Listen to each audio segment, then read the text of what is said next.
challenge na nangyari sa buhay ko, yung mawalan ka ng taong minamahal sa buhay habang nagtatrabaho ka dito sa abroad. Halos sunod-sunod eh. I lost my mom. Am I gonna lose one more? Wala yung mahal sa buhay, yung lolo ko. Yung mawalan ka ng mahal sa buhay, yun ang biggest challenge na nangyari sa akin. Naubos ang savings namin. Wala kaming trabaho. Nagipit. Ang daming nawalan ng trabaho, ang daming nagutom. Sa kahanap ng pagkain, alam mo yung panggastos dahil nga walang live shows, walang trabaho. Last year, I found out na I had a brain tumor. And di ako nagpatalo, pero at the same time, I was prepared to die. Life is very complex.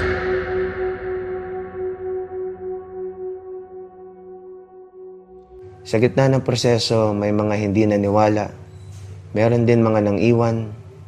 Meron din mga nagsalita ng masakit para subukan itumba kung ano ang iyong mga ginagawa. Ngunit hindi ko sila pinakinggan. Mas lalo kong pinakinggan ang puso at tinignan kung ano ba ang orihinal na pangarap na gusto mong mangyari.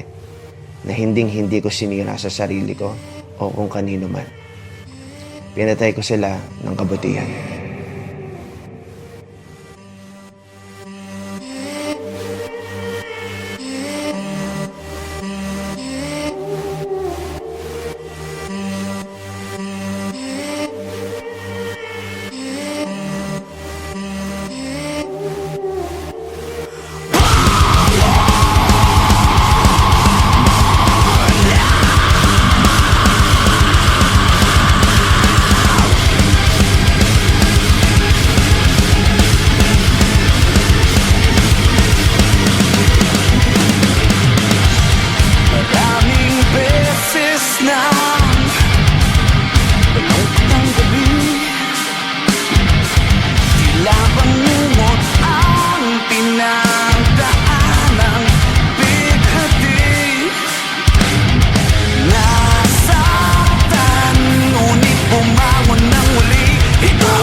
Ang sarili sa landas na walang patutunguhan. Nasaktan, ngunit bumangon ng muli. Ikaw ang tanging paraan. Ibinaon na sa limot at wag nang balikan. Wala nang pag-asa. Ang araw ay sisikat na. Hindi ka na mag-iisa. Ito ang bagong umaga. Palag lang kayo, palag lang ang palag. So, you have to stay up, man. Stay strong. Keep going. Laban lang. May laban, may gera. Ito yung panahon na hindi dapat sarili lamang ang isipin. Yung mga kaya pang ibigay, ibigay. Yung mga kaya pang tumulong, tumulong. Yung mga kaya pang lumaban, lumaban para dun sa mga nakalublog na. Kahit papaano, in their own little way, gumagawa sila ng paraan to help other people. Para sa akin, yun yung pinaka mababang punto ng buhay ko. At panalangin sa Diyos ang naging daan upang magbigay sa akin ng liwanag para umangat muli. Madiskarte tayo mga Pilipino, kaya naniniwala ako na isang araw talaga babangon tayo ulit. Di man ngayon, dumating ngayon, darating din yung panahon mo. A way to overcome this challenge is for us to be out there because love is love.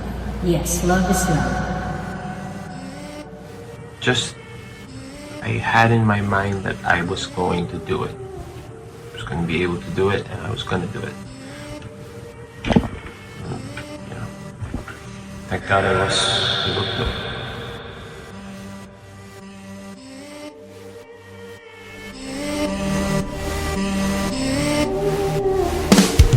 Di alam anong gagawin. Di mo ba ito napapansin? Oras natin ay humihinto.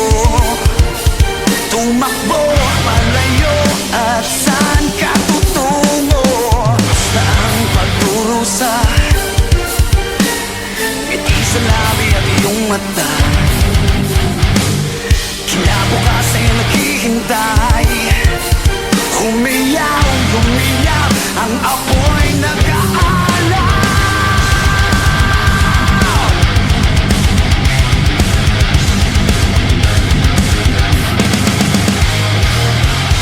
Wala nang pag-asa. Ang araw ay sisikat na. Hindi ka na mag-iisa. Ito ang bagong umaga.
Biggest challenge na nangyari sa buhay ko, yung mawalan ka ng taong minamahal sa buhay habang nagtatrabaho ka dito sa abroad. Halos sunod-sunod eh. I lost my mom. Am I gonna lose one more? Wala yung alam sa buhay, yung lola ko. Yung mawalan ka ng mahal sa buhay, yun ang biggest challenge na nangyari sa akin. Naubos ang savings namin. Wala kaming trabaho.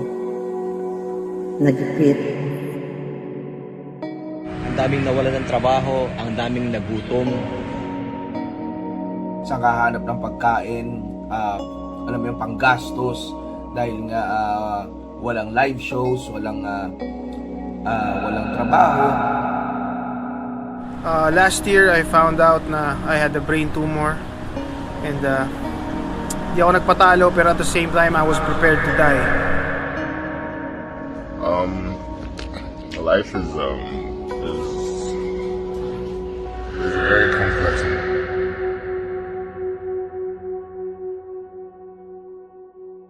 Sa gitna ng proseso, may mga hindi naniwala. Meron din mga nang iwan. Meron din mga nagsalita ng masakit para subukan itumba kung ano ang iyong mga ginagawa. Ngunit hindi ko sila pinakinggan. Mas lalo kong pinakinggan ang puso at tinignan kung ano ba ang orihinal na pangarap na gusto mong mangyari. Na hindi ko sinira sa sarili ko o kung kanino man. Pinatay ko sila ng kabutihan.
Ang sarili sa landas na walang patutunguhan.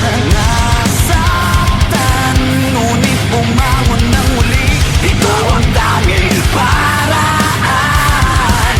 Ibinaon na sa limot at huwag nang balikan.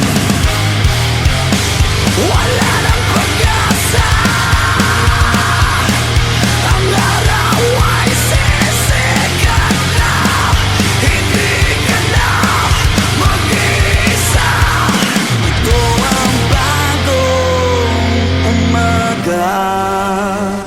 Palag lang kayo, palag lang ang palag. So, you have to stay up, man. Stay strong. Keep going. Laban lang. May laban, may gera. Ito yung panahon na hindi dapat sarili lamang ang isipin. Yung mga kaya pang ibigay, ibigay. Yung mga kaya pang tumulong, tumulong. Yung mga kaya pang lumaban, lumaban para dun sa mga nakalulong na. Kahit papaano, in their own little way, gumagawa sila ng paraan to help other people. Para sa akin, yun yung pinaka mababang punto ng buhay ko. At panalangin sa Diyos ang naging daan upang magbigay sa akin ng liwanag para umangat muli. Madiskarte tayo mga Pilipino, kaya naniniwala ako na isang araw talaga babangon tayo ulit. Di man ngayon, dumating ngayon, darating din yung panahon mo. A way to overcome this challenge is for us to be out there because love is love. Yes, love is love. Just, I had in my mind that I was going to do it. I was going to be able to do it, and I was going to do it. You know, thank God I was able to do it.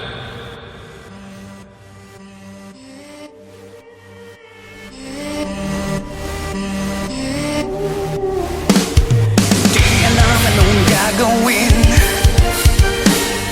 Di mo ba ito napapansin? Oras natin ay humihinto. Tumakbo, malayo, at saan ka tutungo? Basta ang pagdurusa, ngiti sa labi at iyong mata. Kinabukasan ay naghihintay. Humiyaw, humiyap, ang apoy nag-aalam.